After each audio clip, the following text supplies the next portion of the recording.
ချင်းမိုင်မှာမိသားစုလိုက်ပြောင်းရွှေ့နေထိုင်ဖို့အတွက်စဉ်းစားနေရဆိုလို့ရှိရင်တော့အခုလိုမျိုး3,000ဝန်းကျင်နဲ့ဝယ်လို့ရမယ်နှစ်ထပ်တာဟောက်လေးတွေရှိပါတယ်ရှင်ဒီတာဟောက်လေးကနှစ်ထပ်ဖြစ်ပြီးတော့မှထိုင်းဘတ်အနေနဲ့ဆိုလို့ရှိရင်တော့2.4 million ဝန်းကျင်ကနေပြီးတော့စတင်ဝယ်လို့ရမှာဖြစ်ပါတယ်အကျယ်အနေနဲ့ဆိုလို့ရှိရင်တော့လုံးချင်းရင်ဒီမှာကျယ်တာဖြစ်ပြီးတော့မှအိမ်ရှိမျက်နှာစာလည်းတော်တော်လေးကျယ်တဲ့အတွက်လေဝင်လေထွက်ရောအလင်းဝင်ရရောတော်တော်ကောင်းတဲ့တာဟောက်လေးပဲဖြစ်ပါတယ်ရှင်ကားပါကင်အနေနဲ့လည်းကားနှစ်စီးစာရှိတာဖြစ်တဲ့အတွက်ကြောင့်မို့လို့မိသားစုများလည်းစိတ်ပူဖို့မလိုပါဘူးရှင်အိမ်အတွင်းမှာဆိုလို့ရှိရင်တော့မျက်နှာချက်အမြင့်က3မီတာရှိရာဖြစ်တဲ့အတွက်ကြဲကြဲဝဲဝဲတတောက်တတာရှိတဲ့ခန်းစားချက်ကိုရရှိမှာဖြစ်ပါတယ်ဒီအိမ်လေးရဲ့အားတာချက်၄ယောက်ကလေးရဆိုလို့ရှိရင်တော့အခုလိုမျိုး kitchen လေးကို separate ထားပေးထားတဲ့အတွက်ကြောင့်မို့လို့မိသားစုတိုက်တိုက်ဝဲဝဲနဲ့ချက်ပြုတ်စားမယ်ဆိုလို့ရှိရင်လေအနံ့တွေအိမ်ထဲမှာလှိုင်းနေမှာမဟုတ်တဲ့အတွက်တော်တော်လေးအဆင်ပြေတဲ့၄ယောက်ကလေးပဲဖြစ်ပါတယ်ဒါအပြင်နောက်ထပ်အရန်ကောင်းတဲ့၄ယောက်ကလေးကိုပြောပါဆိုလို့ရှိရင်တော့အခုလိုမျိုးအောက်ထပ်မှာအိတ်ခမ်းတက်ခမ်းနဲ့ရေချိုးခမ်းအိမ်သာရှိနေသေးရပဲဖြစ်ပါတယ်ရှင်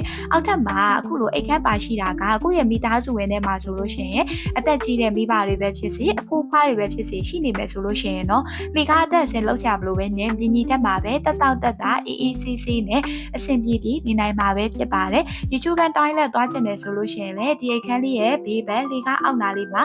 ခမ်းလေးထားပေးထားတာဖြစ်တဲ့အတွက်ကြောင့်မို့လို့လွယ်လွယ်ကူကူသွားလို့ရအောင်ပါပဲဖြစ်ပါတယ်ရှင်အပေါ်ထပ်မှာဆိုလို့ရှိရင်တော့အိတ်ခမ်း3ခမ်းရေချိုးခမ်းအိမ်သား2ခမ်းပါလို့ဒီအိမ်လေးမှာဆိုရင်စုပေါင်းအိတ်ခမ်း4ခမ်းရေချိုးခမ်းအိမ်သား3ခမ်းပါရှိတယ်လို့ပြောလို့ရပါတယ်ရှင်ဆိုတော့ဒီအိမ်လေးရဲ့ဖွဲ့စည်းပုံလေးအောက်ကလေးတွေနဲ့ရှိမဲ့အခန်းလေးတွေကိုလိုက်ပြပေးနေရဲနဲ့ဒီအိမ်လေးအကြောင်း location နေရာလေးကိုလည်းပြပြပေးချင်ပါတယ်ဒီအိမ်လေးကိုတော့ဘီဟုံးလို့ခေါ်တာဖြစ်ပြီးတော့မှဒီနေရာအနေနဲ့ဆိုလို့ရှိရင်တော့စက်ကဖန်လမ်းဟောက်ပေါ်မှာတရှိရဖြစ်ပါတယ်ရှင်ချင်းမိုင်မှာကလမ်းတွေကို ring 1 ring 2 ring 3ဆိုပြီးတော့ခွဲထားတာဖြစ်ပြီးတော့မှအခုဒီစက်ကဖန်လမ်းကြီးကဒီ ring 3 ring လုံးဖြတ်သွားတယ်လမ်းကြီးပဲဖြစ်ပါတယ်ဆိုတော့ဒါကြောင့်မို့လို့ချင်းမိုင်မှာဆိုလို့ရှိရင်ဘယ်နေရာကိုပဲမဆိုလွယ်လွယ်ကူကူနဲ့မြမြဆက်ဆက်သွားနိုင်မယ်နေရာလေးလို့ပြောလို့ရပါတယ်ရှင်ဈေးဝယ်ချင်တဲ့သူတွေအနေနဲ့ဆိုလို့ရှိရင်တော့ Uzita နဲ့ Series Orange ဈေးကို9မိနစ်နဲ့ရောက်ရှိနိုင်မှာပဲဖြစ်ပါတယ်ရှင်နောက်ထပ်အနေနဲ့ဆိုလို့ရှိရင်တော့ Promenada Shopping Mall ဈေးဖယား University နဲ့စံကံဖန်ဆေးရုံကို10မိနစ်တွင်ရောက်ရှိနိုင်တဲ့အတွက်လူကြီးလူငယ်မရွေးအဆင်ပြေတဲ့ project လေးလို့ပြောလို့ရပါတယ်ရှင်